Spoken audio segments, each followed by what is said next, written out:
So we've discussed then this idea of as a reaction occurs, we tend to see that the rate at which it occurs starts to slow down. The next question we want to ask before we start getting into the more complicated math is, what can we tell by looking at a reaction about how quickly a product appears or how quickly a reactant disappears?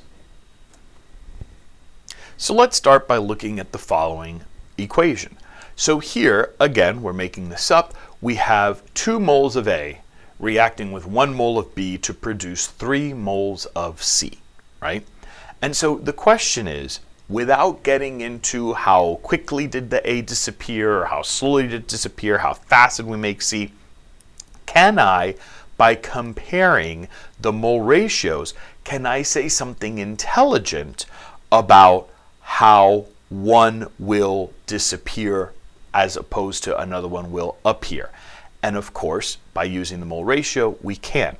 What this means to tell me, if I were to read this in English, would be that 2 moles of A reacted with 1 mole of B. Let me say that a different way. In order to consume 1 mole of B, I had to consume 2 moles of A. Well, that means that A is going to disappear twice as fast as B. Let's look at it a different way. Let's take a look at my product. I'm making 3 moles of C every time 1 mole of B is consumed. So that means that C is going to appear 3 times as fast. So C will appear 3 times as fast as, let's say, B will disappear. If I wanted to compare C to A, then I might say something like C is going to appear 3/2, right, or 1.5 times faster than A is consumed, right? Or A is going to disappear 1.5 times slower than C is going to appear, right? So all of this is a way that I can look at my chemical equation and I can start to create some relationships or some ratios. Meaning, if I wanted to know what is the rate of the reaction, and again, let's keep this simple. Let's say I want to know the rate of the reaction based upon B, right? I would say that the rate would equal however quickly the concentration of B changes as a function of time, right? As time changes.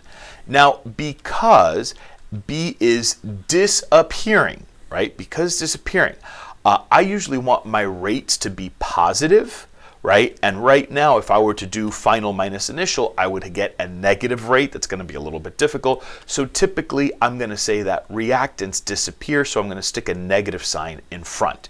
I put that negative sign in front just so that my rate will still be positive. I'll still be able to say something, for example, like the rate of B disappearing is going to be 1 molar per minute, right? It's going to disappear at 1 molar per minute or 2 molar per minute.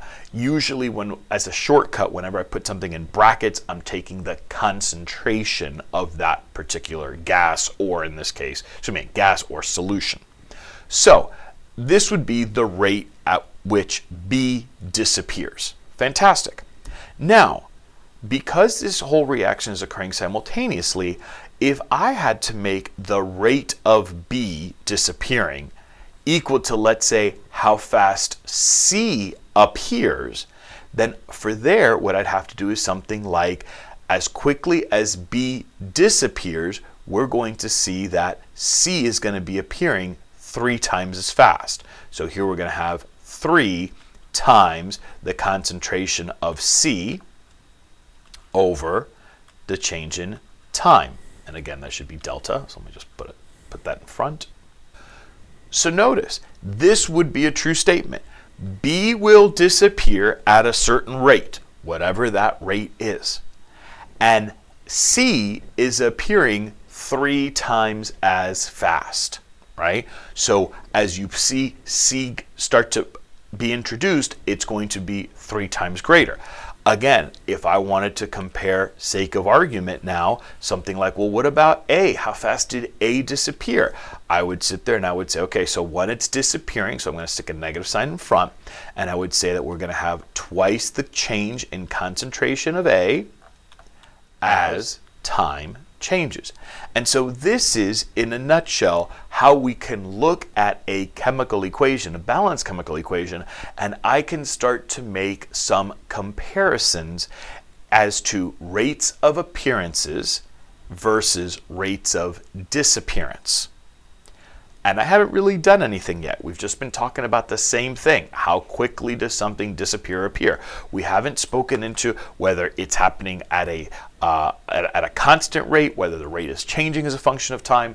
Doesn't matter. All I'm doing right now is that once you know how quickly a product is appearing, then you should be able, by using the mole ratio, to determine how fast that reactant therefore had to disappear. So we take it one step at a time, one tick at a talk, and you'll be there in virtually no time.